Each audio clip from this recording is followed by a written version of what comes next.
Welcome home. We are WNST. Towson, Baltimore. Baltimore Positive and AM 1570. Make sure you're setting your dial with us as we get into baseball and football here. Lots of politics we're going to be doing this month. Lots of crab cake tours, all brought to you by our friends at the Maryland Lottery. Have the Gold Rush Sevens doublers at Coco's this week. By the time we get going next week and get the Coopers for the Fells Point Oyster Festival next Friday, we're going to be down there with Chad Wiesling as well as Dave Sheinin from the Washington Post. We will have the Ravens scratch-offs in our possession. We're going to be at Coco's with Mark Viviano on Wednesday of this week before the Kansas City game.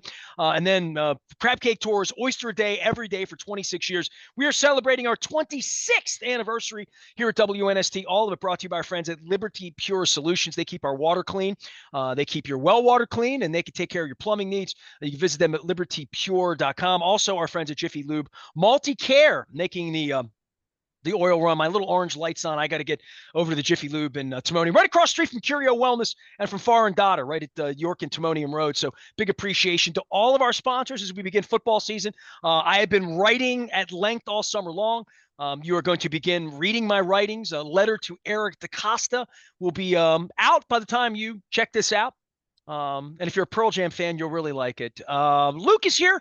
Luke is ready for Thursday night. I am ready for Thursday night. I'm almost ready for Friday morning already to get this over with and see whether they're going to win or lose. Ravens are underdogs going out to Kansas City. Lots of questions about the Ravens. And I'm sure in Kansas City, lots of questions about the Chiefs, even in the aftermath of winning another world championship there and have another Super Bowl parade. Luke, the questions for the Ravens, we talked so much about Lamar and Mahomes. We haven't even talked about Taylor Swift, whether she's going to be there Thursday night or not. I haven't checked her tour schedule. And we talked about Kelsey and Mahomes sort of owning the game back in January and where the stars come out and all that. Ravens got a lot of star players too. And I talked about turnovers and defense. We talked about Roquan Smith, and I saw the video of the offensive lineman, laughing at Roquan Smith in the locker room.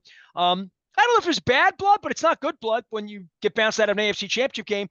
Marlon Humphrey trying to make his way, Ronnie Stanley trying to make his way, but what about Mark Andrews in this car accident and choppy year last year for him with health? Opened the door for Isaiah Likely to become maybe a star, maybe he's a big contract guy when this is all over with at some point. But we talk about the running game, Derrick Henry. We haven't talked a whole lot about Zay Flowers. We certainly haven't talked a whole lot about Mark Andrews and this two tight end set that you've been out there watching practice. I don't know how much they're running it, but that would be something that would be an interesting thing the first month to see how the two tight ends are going to work with a neophyte offensive line.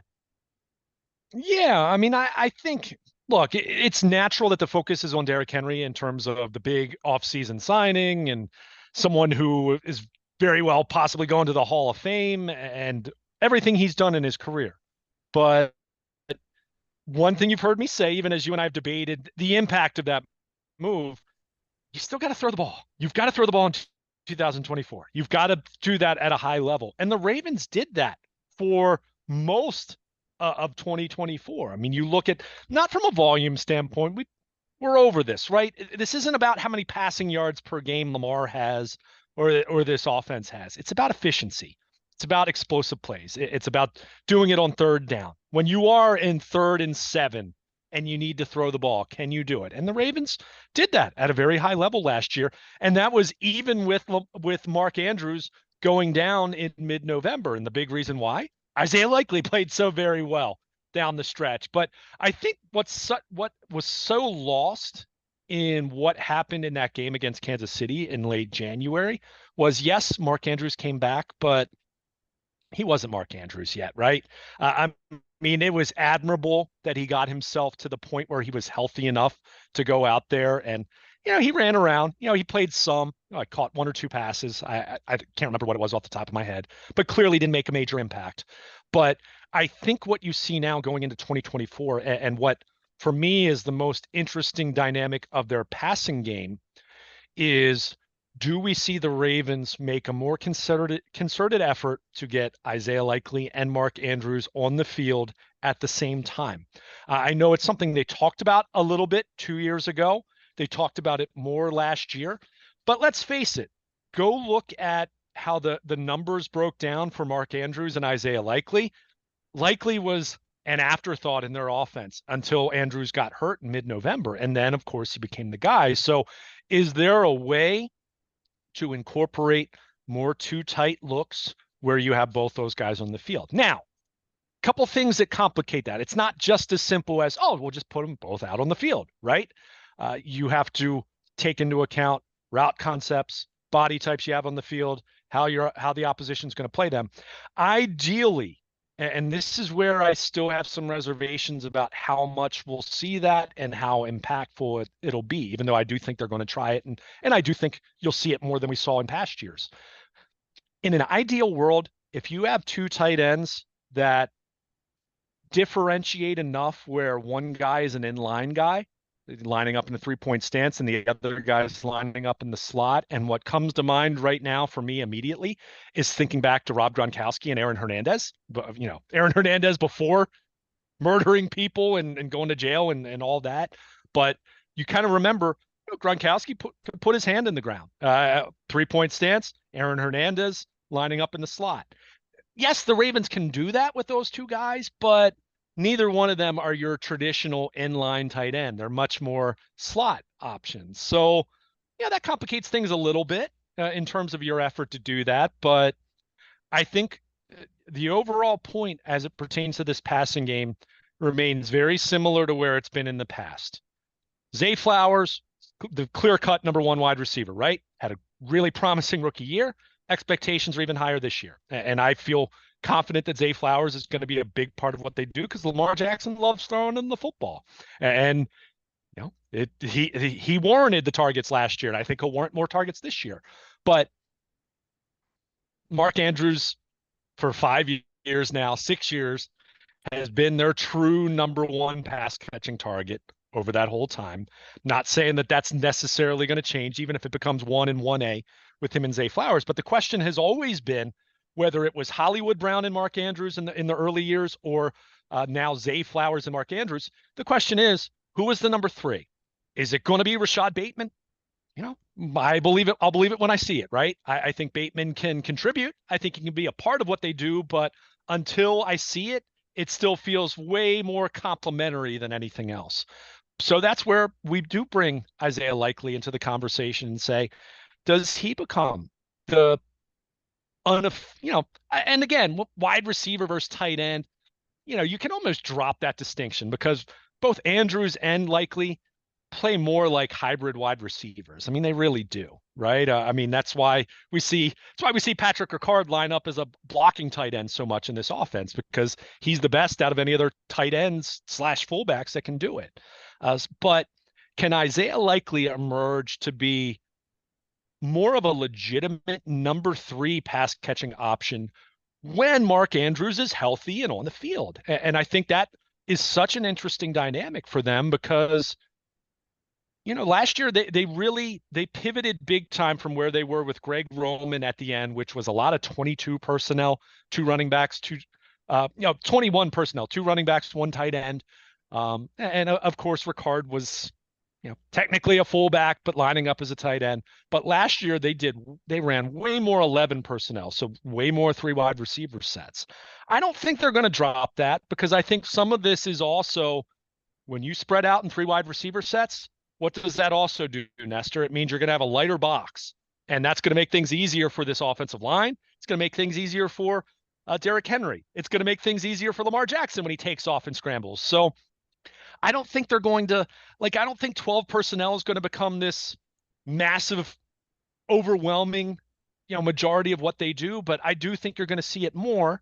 And again, both these guys are more slot type pass catching targets anyway. So, you know, you can almost line up in pseudo 11 personnel and it's still, those 2 guys are both lined up as receivers essentially. So I am interested to see how that works. I do think a major point of emphasis for them this offseason was Todd Monken to design more route concepts and combinations to take advantage of those 2 guys on the field at the same time, way more frequently than we've seen in the past. So I am curious to see how that's going to work out. And I think that's something that could be a major plus for this offense. If you're talking in terms of, okay, how do things evolve in year 2 with Todd Monken? We've talked about Derrick Henry, you know, of course, on the rushing side of things, that's a massive change and a massive addition. But on the passing side of things, I do look at the Isaiah Likely, Mark Andrews combo possibility, and that's intriguing. It's got to come to fruition. It's got to make sense. And again, it's not quite as simple as some have made it out to be because, neither one of those guys are at their best lining up in a 3-point stance, but that doesn't mean you can't do it. It doesn't mean it won't work. That doesn't mean it won't be successful. But I think that is an intriguing element to ponder as we're looking at and imagining how this offense might look different from last year, which, keep in mind, up until the AFC Championship game, had been a very successful first season under Todd Monken. I'll be writing a letter to John Harbaugh at some point. DeCosta will get his letter this week. And if you haven't read our work at Baltimore Positive, I've been writing about media credentials and access and just letters to people that I have no access to speak to, like David Rubenstein and Eric DeCosta and different people. The Harbaugh thing, look, I could go back and forth. Certainly his integrity, I would tell him to his face. I'll tell his wife. I'll tell his brother, anybody, any listener, he's a fraud, integrity-wise. So but football-wise and football smarts-wise, the Ricard thing, of all the things that I would put on John and through this, look, Lamar at the top, they decided to go with this offense. They decided to change their personnel. They did it as an organization. John's been a part of that. But I think of Pat Ricard being a defensive guy and John Harbaugh liking the notion that he could play in the offense. He started with Flacco, right? I mean, he was doing shows at Greenmount Station with us before the plague. He's been around a long time. He's gone to Pro Bowls. It feels like, well, they got Derrick Henry. They got 2 tight ends now. He would be gone. He's the most interesting guy in all the Harbaugh years of finding a player in a role that's sort of weird, and he's like a wet boogie. He's not going away. He's unique. And I don't know how they're going to use him, but the notion that they still kept him around says to me that they see value in him in this offense, and they're going to try to utilize that value because he's a really unique football player in the history of all the football players here, I think. Yeah. I mean, I think it's been fascinating to see how his role has evolved, going back from the very beginning, but even going from Greg Roman to Todd Monken. I mean, if you recall at the beginning of training camp last year, they actually messed around and worked Ricard as an offensive lineman. Now, it only lasted like 2 days, but there was a lot of question as far as how much he was going to play, what his role was going to look like. I already mentioned the transition from them running more 21 personnel to 11 personnel this past year. But what we've seen with Patrick Ricard is really his roles evolved from the sense of, Todd Monken's not using a fullback all that much in the traditional sense. There's been a lot of talking. Believe me, I'm curious, and we'll see it, but I don't think we're going to see it a ton. Patrick Ricard lining up as a fullback and I formation with Derrick Henry and blocking for him. I don't think you're going to see that in a traditional sense a whole lot. But what we have, I think that's a hard thing to stop if it's designed well. It and is. You have Lamar at the mesh. I mean, like it is, but it's a lot of body, right? I mean, that's a lot of traffic right there too. But if you need 2 yards, and again, I'm just saying that's not going to be their base package, right? Like you're not going to see them do that 70% of the time, right? But I think it could be their base package with 8 minutes left to go, and they have the ball in a 9-point lead, and 3 yards in a cloud of dust, and you can't stop it. Like literally, and if you try to stop it, Lamar might go around the back end and get 38 on. You're going all the way. No, I'm not saying that we're not going to see that, but what I'm trying to explain is how Patrick Ricard's role has evolved in this offense, transitioning from Greg Roman, which was much more fullback and some inline tight end, to what he did last year. And you can go to sites like Pro Football Focus or any of the analytics sites that kind of chart personnel groupings and where players line up. Patrick Ricard was way more inline blocking tight end last year than he was fullback. I know in an ideal sense, and I've mentioned this to you in passing as we were going through mini camp and training camp. Ideally, I think the Ravens would like to be in a position where they can move back to having a Nick Boyle kind of a blocking tight end in their offense, who would also be a bigger threat as a receiver than what Ricard is. And I think they've been hoping that Charlie Kolar can be that guy. Based on what we saw in the preseason, I don't know if Charlie Kolar's ready to be that guy. So I think what we're going to see is Patrick Ricard continuing to be their main blocking tight end quite a bit. Now, when I say blocking tight end, that doesn't mean that he's just lining up 3-point stance next to Ronnie Stanley or next to Patrick McCary or next to Roger Rosengart, and that's it. Sometimes that's motioning across the formation, motioning from tight end, off the line tight end to the backfield and looking like a fullback or vice versa. So there's different ways to use him, but he's still going to be a chess piece of what they use. And look, his usage last year wasn't as strong as it was at his peak usage under Greg Roman, but he's still going to be a big part of what they do. And it is amazing to see the evolution of him, because at this time last year, there was a lot of question just how much Ricard was going to play. And, some of that also factored in that their offensive line a year ago, and that's where it kind of brings us back. Everything comes back to the offensive line at the end of the day. But a lot of that is also they needed Patrick Ricard on the field to help in pass protection and to help block. And they'd like to get to a point where they can feel good about holding up in 5-man protection. And that's that, because that adds even more explosiveness to your offense and upside to your offense. But this offensive line might not be ready for that, especially early in the season. So they're still very happy to have Patrick Ricard. Again, I don't know how often he's going to play. I certainly don't expect him to be out there 90% of the time, like he sometimes felt like he was when Greg Roman was running the show. But he can play fullback, he can play tight end, he can play off the line, in line, motion out, motion from tight end to fullback, play a little bit of H back. I mean, he can do a lot for you. He's not going to catch a ton of passes, but he can catch. He can run with the ball. We saw a couple big plays last year when he got the ball in space when the defense is trying to account for everyone else. So, yeah, Patrick Ricard remains a really fun player. And, I'm guessing his time with the Ravens probably isn't too long at this stage of his career and where the Ravens are going fundamentally, but they're still really glad to have him. And he's still going to be important to what they try to do, especially with the unknown that comes with this offensive line right now, and knowing that, yeah, you might need to run more max protect or things of that nature. And certainly if you need to do that, then Patrick Ricard's going to be a big part of that. Marlon Humphrey, my favorite Raven. Defense, passing game.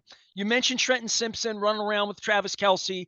I don't know what their plan is going to be for Travis Kelce, but they better have one. Better be better than they had what they had in the fourth quarter and third quarter of in January. The secondary, we've talked a lot about it, and moving parts and injured bodies, and everybody from Darby and guys that are available, guys that aren't available, guys that are gone, Geno Stone, the other people. Where are you with the secondary and what they've done and we'll find out Thursday right around 9:30. How things are going. What are we going to see from the secondary? Because this was, and I'm sure Eric talked about this last week to you, not to me, but they had to put some effort into that this offseason. That the whole defense and lots of moving parts with free agents and different things. Pass rush with Clowney, middle of the defense, Queen out, Simpson in, back of the defense. Marlon Humphrey, and I know he loves him some Brandon Stevens, who thinks he's going to get the next $80 million, cornerback deal because the money's out there. A lot at stake for the backside of this defense and how Kyle Hamilton's going to be used, which really isn't as a safety. Yeah. I mean, look, on paper, I think this has the potential, and potential is not worth a whole lot at the end of the day, right? You have to go out and do it. And you're always, you're an injury or two at the wrong spot away from suddenly having a way different outlook. But on paper, this defense looks very deep, or this secondary looks deep. I think the upside is obvious. I think of course, you have to stay healthy. And when you talk about Marlon Humphrey coming off of an injury-plagued year, when we've talked about Marcus Williams, and he's played well when he's been healthy and on the field, but he's missed a lot of time the last couple of years. I mean, Kyle Hamilton has been a warrior playing through stuff, but he's gotten nicked up. Even over the course of the spring and summer, he was nicked up some. So always understanding that health is paramount, right? And that's why going back to Ozzie Newsome after going through what they kind of went through in 13 and 14 and 15 with not being deep enough and then injuries hammering them in the secondary. From that point on, they've made a concerted effort to be as deep as possible in the secondary. When you draft Nate Wiggins, when you draft TJ Tampa in the 4th round, when you bring in a former Pro Bowl safety in Eddie Jackson to replace Geno Stone as your number 3 safety, when you re-sign Arthur Millette, although Millette having his knee scoped, he's on the IR to start the year. He's expected back in October. But they have lots of pieces here. They have the ability, and I think the thing I expect out of this secondary is really what we saw last year, which is to be as multiple as they can possibly be and to offer as many looks as they possibly can. And I think it's going to look different from week to week, series to series, personnel package to personnel package. I think they have the ability to deceive and confuse quarterbacks on the back end, whether it's lining up looking like you're playing zone and then pivoting to man and vice versa. I mean, we saw that all last year. And that was more so, and I say this with no disrespect to Jadeveon Clowney or Kyle Van Noy or Justin Madubuike or Odafe Owe or whoever you want to talk about with a pass rush that led the league in sacks last year. But their ability to confuse pre-snap and post-snap quarterbacks as far as what they're looking at in terms of coverage, in terms of what they're looking at in terms of sim pressures, and whether you're going to actually blitz or look like you're going to blitz and then drop back into coverage, that is the biggest factor at work here. And if Zach Orr and look, Zach Orr is going to need some time probably to settle in the same way that Mike Macdonald had some hiccups his first half season as coordinator before he became what he's become, which is now the head coach of the Seattle Seahawks. But they're going to try to do all those things again. And I'm not guaranteeing that it's going to go smoothly on Thursday night because it's Patrick Mahomes and Andy Reid, and you've got a lot of new moving parts and a new defense coordinator who's never called plays before. But collectively, that's still going to be the outlook and the goal for this secondary, is to use 2 or 3 different guys at the nickel and line up in nickel, line up in three safety looks, line up in the dime, move Kyle Hamilton all over the field, whether he's lining up as a safety, as a linebacker, as an edge player. I mean, we've seen all that as a slot. We've seen him do all of that. Kyle Hamilton could probably do everything but line up at nose tackle. I mean, that's literally, I think he could do all of that. I mean, that's how talented and how versatile he is. So, this secondary is deep. I'm optimistic. But that's also acknowledging you need Marlon Humphrey to stay on the field. Even if it's not peak Marlon Humphrey from 5 years ago in terms of his play, even last year when he was on the field, Marlon Humphrey wasn't bad. He did not have a bad season. I reject that. If you go back and look, he played pretty darn well when he was on the field, but he missed about half the season with injuries. You can't have that. Same with Marcus Williams, with him on the back end. So I think they have done a good job addressing their depth by adding Eddie Jackson and drafting Nate Wiggins, who probably isn't going to play a ton on Monday night, but I fully expect him to play a lot as the year goes on because I think he's that talented. I think they're that excited about him. But you have, you go 3 or 4 deep at corner, you go 3 or 4 deep at safety. I think Ardarius Washington is another below the radar chess piece that's going to move around and could also be, a sneaky good player for them in some sub packages. So I'm optimistic about the secondary, and if there's one question I have about the defense, it's the edge rusher depth, right? I mean, you have Van Noy, you have Owe. Then after that, it's, hey, what does David Ajabo look like? What does Tavius Robinson look like? Those guys were healthy and showed some nice things in the preseason, but it's the preseason. I don't expect their pass rush to be as good as it was last year, by the way. Yeah, I mean, I think it's going to be tough. Right. I mean, are they going to lead the league in sacks again? It'd be tough for me to expect that, right? Especially losing Clowney. That said, again, they didn't lead the league in pass rush last year because Jadeveon Clowney was all universe. He was really good, but it was still so much about their scheme, so much about the sum of the parts. This defense is such a sum being greater than the parts defense with how they play. It's such an ensemble effort that I think is going to continue. And I think Trenton Simpson's going to rush the passer in the way that Patrick Queen did on occasion. And Queen had, 3, 4, 5 sacks in some of his, his last couple seasons with the Ravens. So, it's going to be much of the same. I think Zach Orr has a very similar DNA to Mike Macdonald in how he wants to play defense. I don't think it's necessarily going to be hiccup free, but I still expect this defense to be really good And I think come end of the season, am I going to predict them to win the Triple Crown again, meaning they lead the league in points allowed, turnovers, and sacks? No, I'm not expecting that again. Do I expect them to be a top 5 defense when it's all said and done? Assuming they stay healthy, I absolutely expect that. So it's going to look a little different. Again, you got to fill the void of Clowney. You got to fill the void of Geno Stone. Eddie Jackson, I think, is, on paper looks promising to be able to do that. Even if he's not going to lead the AFC in picks like Geno Stone did last year, but there's still so much to like about this defense. And I only mentioned them in passing, but Madubuike, again, the newly renamed Nnamdi Madubuike. Is he going to have 13 sacks again? That's ambitious, but do I expect him to continue to be an absolute force rushing the passer from the interior? Yeah. And I'll give you the other guy. I haven't mentioned his name yet. Remember this, and I'm not the only one who's made this prediction, but the guy that I think with their front seven, the guy that I really expect to take a step forward, I think Travis Jones is going to be a way bigger part of what they're doing, even in passing situations. I think you're going to see, and we started seeing this as the year went on. They love him, right?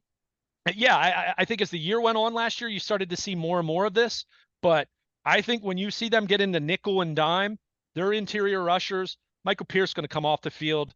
It's not going to be Brent Urban. It's not going to be Broderick Washington. It's going to be Madubuike, and it's going to be Travis Jones. And I'm not saying Travis Jones is going to have 10 sacks. Let me be clear on that. I'm not expecting anything crazy, but I think you're going to see him become more and more of a household name as part of this defense, and would not at all be shocked if he's, and I think the depth chart even lists him as the starter as the 5 technique, which he's not really always going to line up in that spot necessarily, but he is someone that they can move around the defensive front, and I think he's someone that they have some really high hopes for. And I think quietly, didn't necessarily have the big splash plays, but I think his first couple years, I think you saw good things from Travis Jones, and I think they're really expecting him to maybe not break out like Madubuike did last year, but maybe the year before when Madubuike had a really good season, not a Pro Bowl season, but a good season.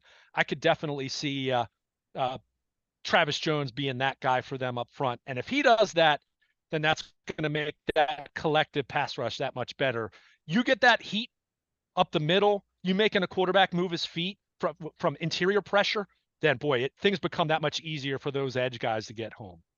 Luke Jones is here. He will be there at Camden Yards all weekend. We will be monitoring all things Chiefs and Ravens. Of course, the Raiders next week. Luke, I know you're going to find this hard to believe, but they're going to play more games after Thursday night. I mean, they're actually going to play Friday night. Really? Yeah, Brazil, Friday night. I got your peacock right here on that. My wife's like, we're going to watch the game, right? I'm like, where are we going? Does Costas have peacock? Who's got peacock? The rest of the division, I mean, I hadn't even looked at any. I guess this is the funny. Steelers playing it. Well, for me on Sunday, I'm trying to figure out do I have the red zone anymore? Do I have to give them money? Where are the games? Does CBS still have games? Does Fox still have games? Steelers, Falcons at 1:00, Patriots, Bengals at 1:00. And when I think of Patriots, I'm like, oh yeah, they're not the Patriots anymore. And then the Browns play the 4:00 game against the Cowboys, 4:25 game, and we'll see the Cowboys in 2 weeks as well.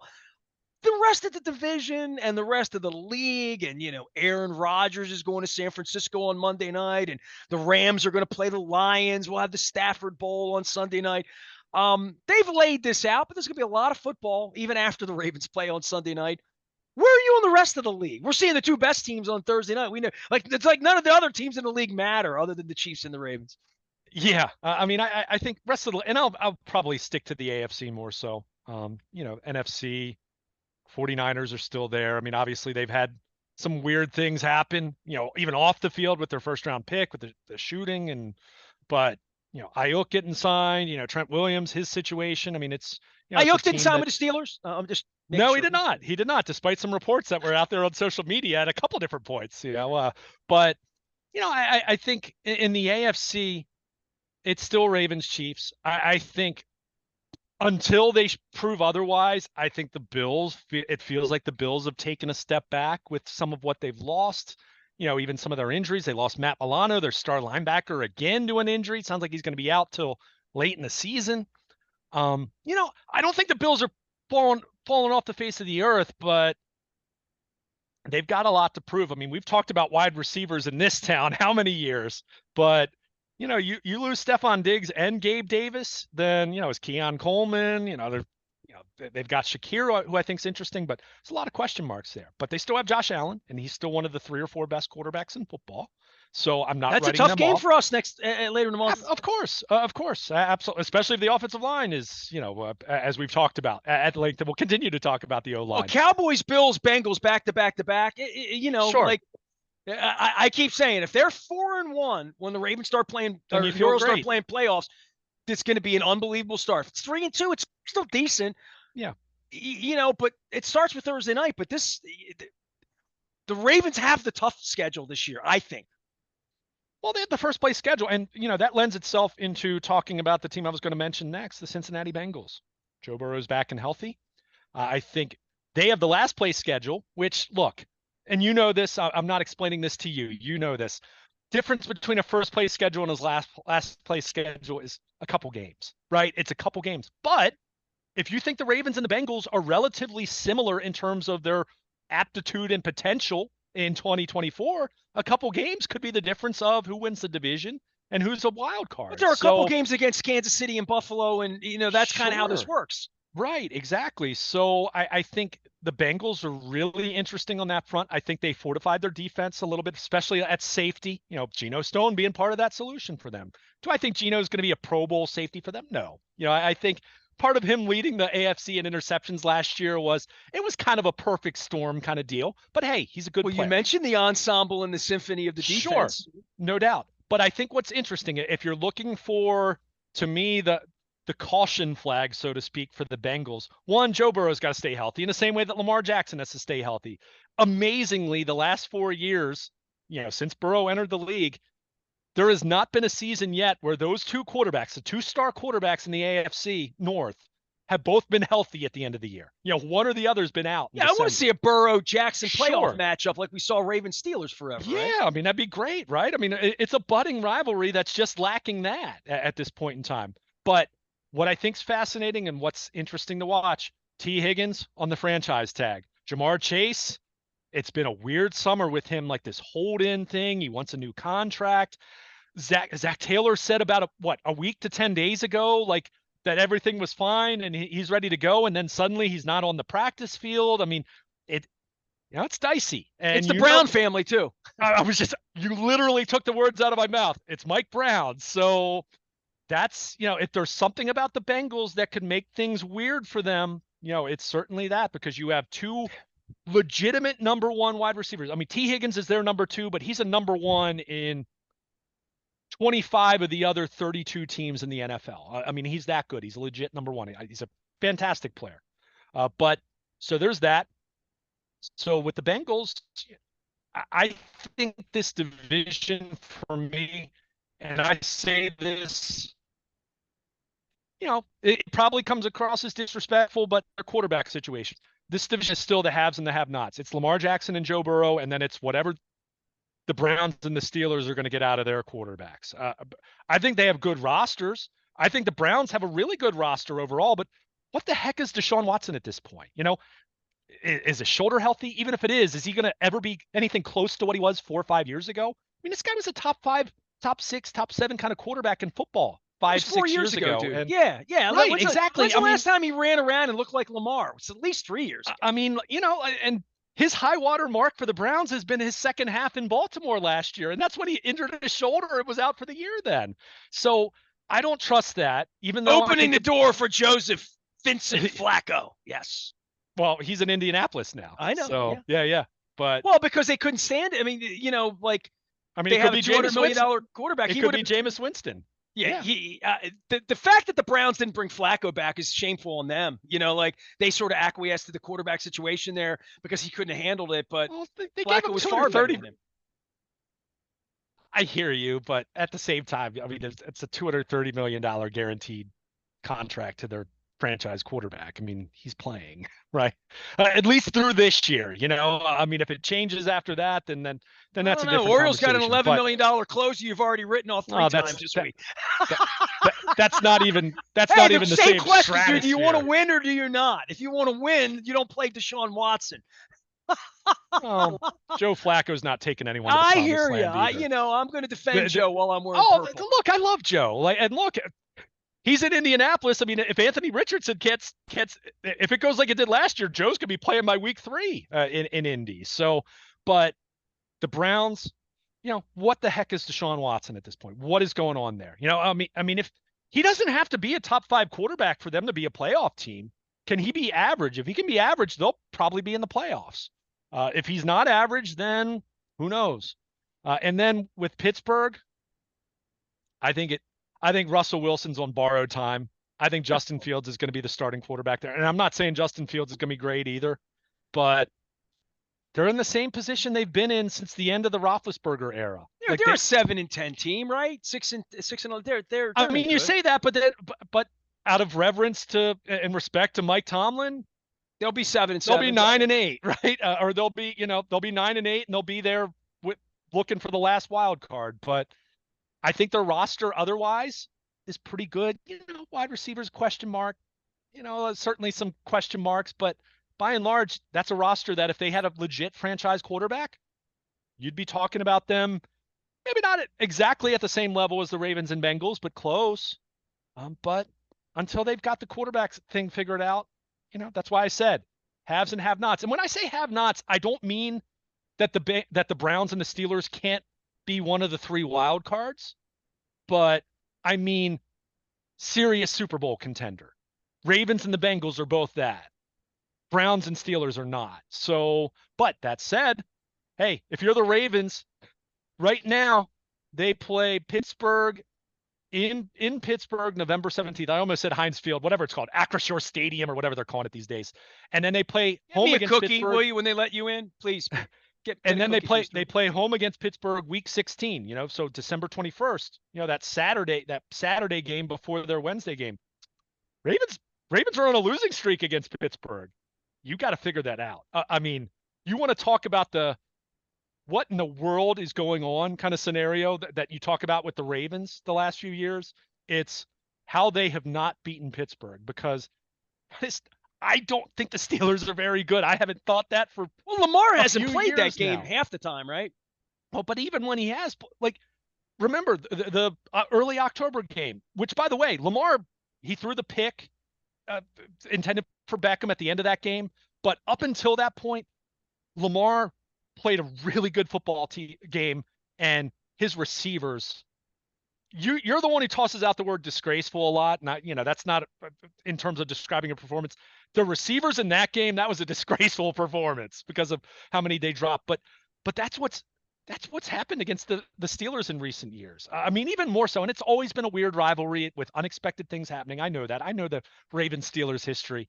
But the last few years, it's been even weirder in that sense, in the way that early October game last year where Lamar did play, the Ravens should have beaten them by 17 points at a minimum. And somehow you left them in the game, and then you let Kenny Pickett throw one over Marlon Humphrey's head. I mean, just inexplicable.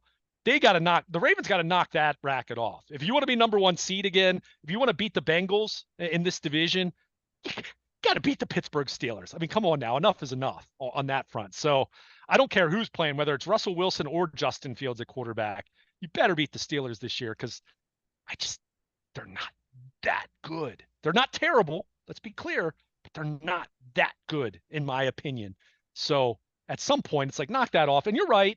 You know, I'm not even, let's be clear. When I'm talking about this, I'm not talking about the week 18 game. Who cares about that? That I'm not talking about. I'm talking about the October game. I'm talking about the 2 games, you know, the game previous, you know, in the previous season, where, you know, you look at that and you just say, wait, how are you guys losing to the Steelers again? You know, when Lamar is playing, like, how's that happening? Well, having Lamar upright at Thanksgiving would be important. It's huge. Yeah, I mean, that would be. Yeah, I mean, sure. So, by the way, I looked up disgraceful because I'm an old school writer, right?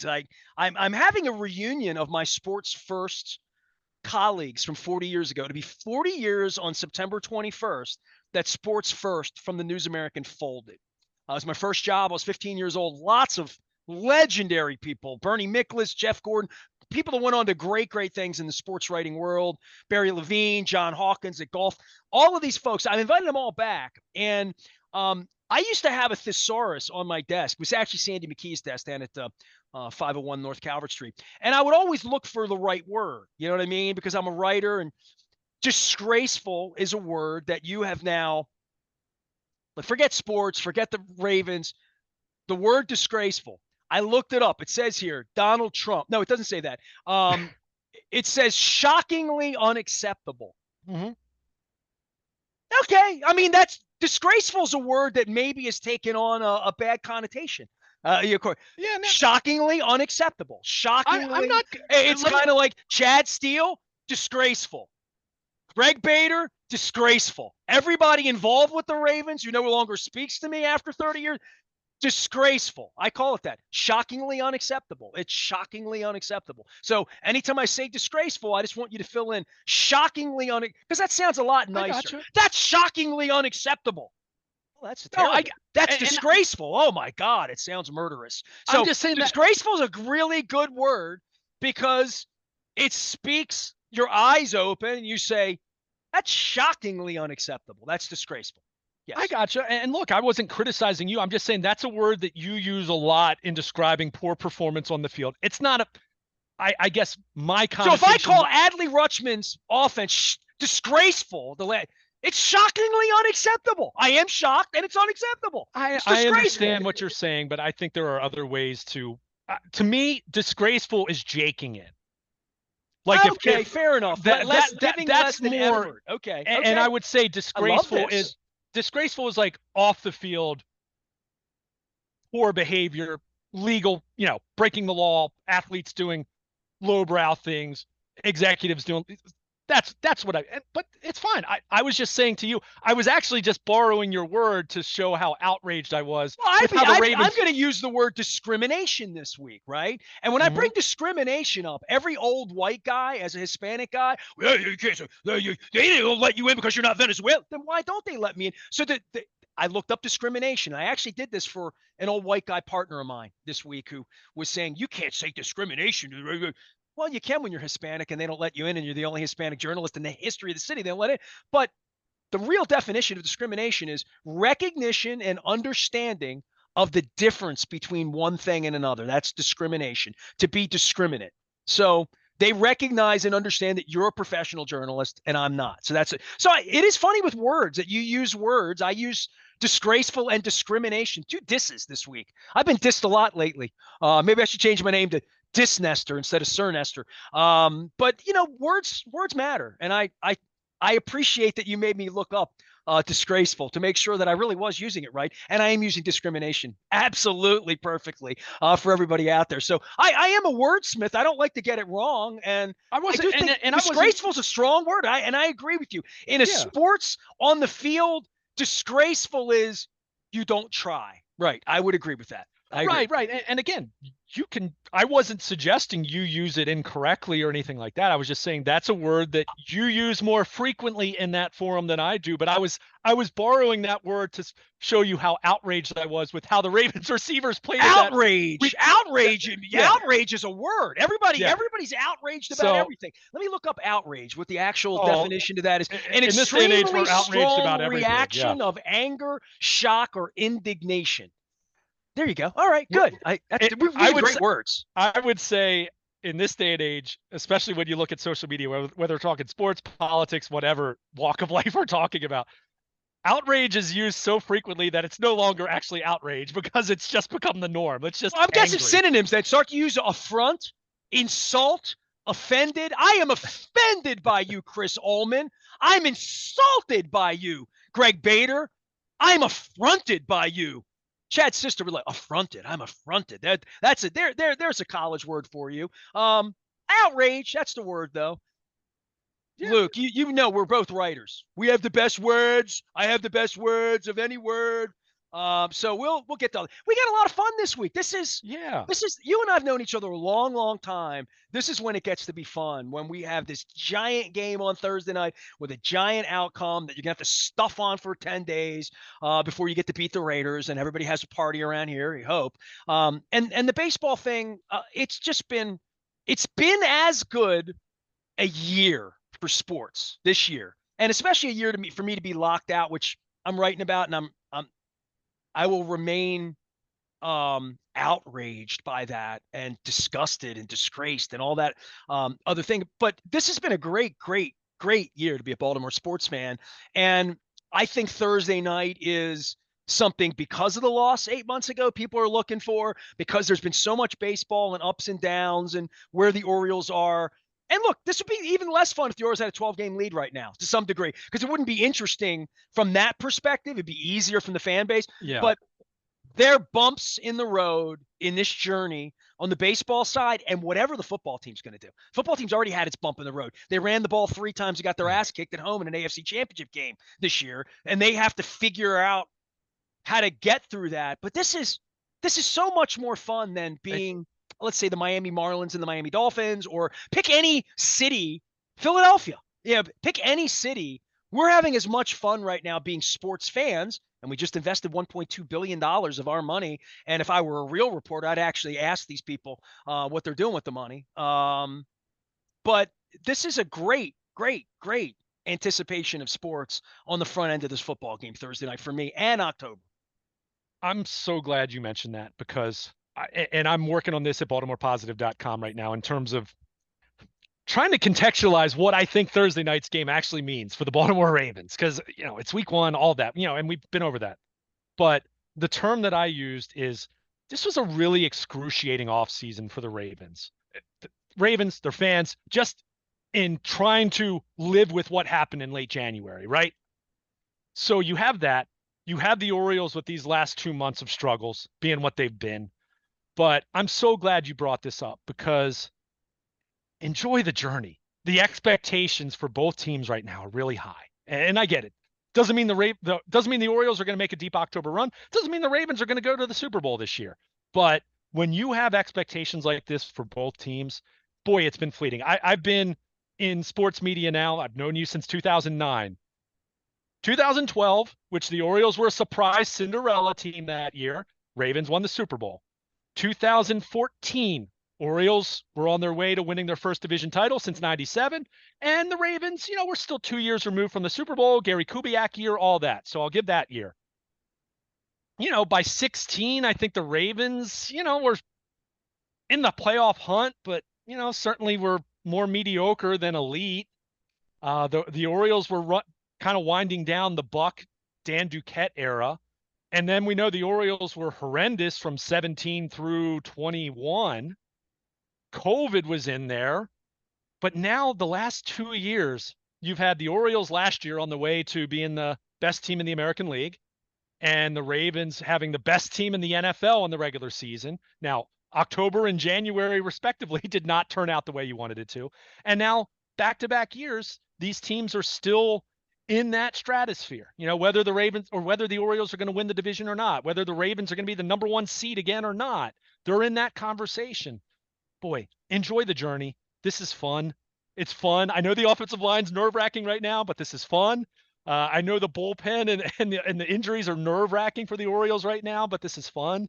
Let's make sure we're seeing the forest for the trees here, in understanding just how good Baltimore sports fans have it right now. Doesn't mean it's perfect. Doesn't mean expectations aren't there. Doesn't mean that you can't be frustrated on a given night or a given week. But boy, we've all sat through and lived through lean years, especially on the baseball side. So for the Ravens to be kicking off Thursday night on the heels of disappointing finish, but a 13-4 season nonetheless, and the Orioles to be right there with the Yankees for the not just the AL East, but the American League lead.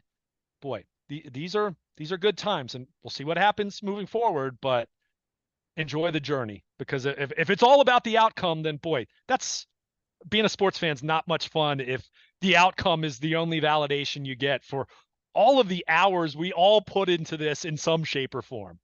Whether it's watching on TV or whether it's actually doing your job. Have fun, enjoy the games. For everybody out there, Luke's going to be monitoring. I'm going to be monitoring. We're going to be working. I'm going to be writing. It's an interesting fall of sports here with Ruben Splash and Bishotti and Team Elias and Team DaCosta trying to bring us parades down Pratt Street. I'm Nestor. He's Luke. We are WNST, AM 1570, Towson, Baltimore. We never stop talking Baltimore positive.